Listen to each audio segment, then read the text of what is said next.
I remember when I was in high school and I watched a video of hearing impaired kids who never heard their voice speaking into a microphone into an oscilloscope and watching the waveform of their voice.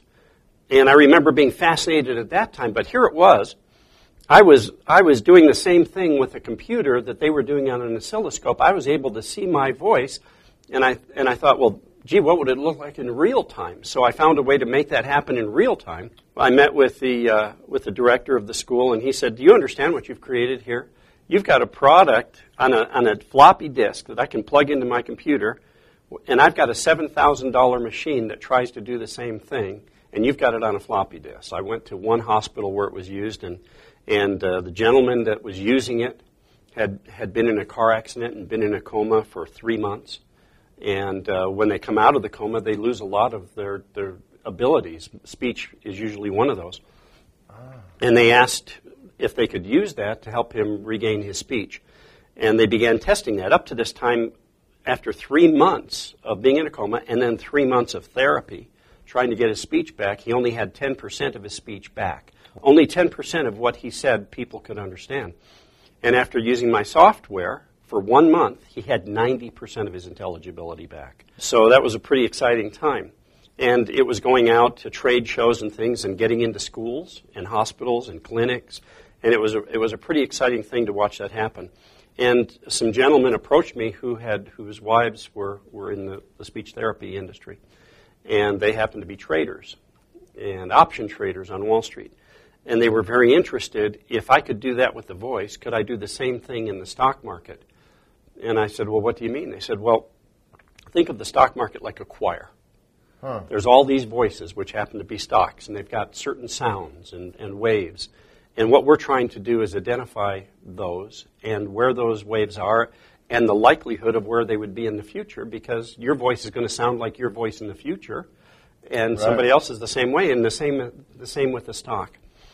And I thought that was an interesting concept, and we spent several months working on it. And I took the algorithms that I created to work for speech, and I started applying them to the stock market. And lo and behold, it totally blew my mind. There it was.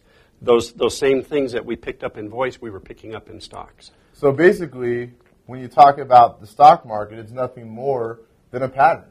It is, always. And people know that, and that's why there's been so many kinds of programs out there trying to find those patterns.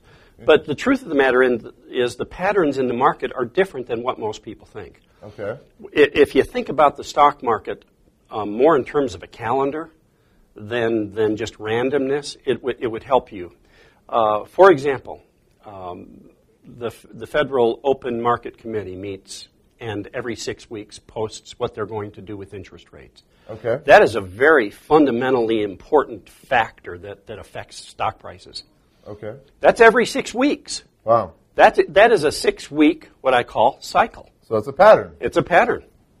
You have every month all kinds of data coming out that talks about how unemployment is doing, what the starts are for homes, what the producer price index is.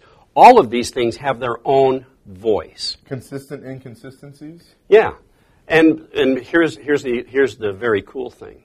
When you take all of those and analyze them for what they are, cyclical periods within a calendar, sometimes they all go up together, sometimes they all go down together, and sometimes they're at odds. But it's the anticipation of what those things are going to do individually. If you knew unemployment was shooting through the roof, it would influence you, if you're a professional investor, about the future of what the stock market would be like. If you knew interest rates were going to be rising, it would influence you about the future of the stock market. Right. So all we're doing in the system is finding those voices and projecting where those are and how they're going to work together into the future. And voila,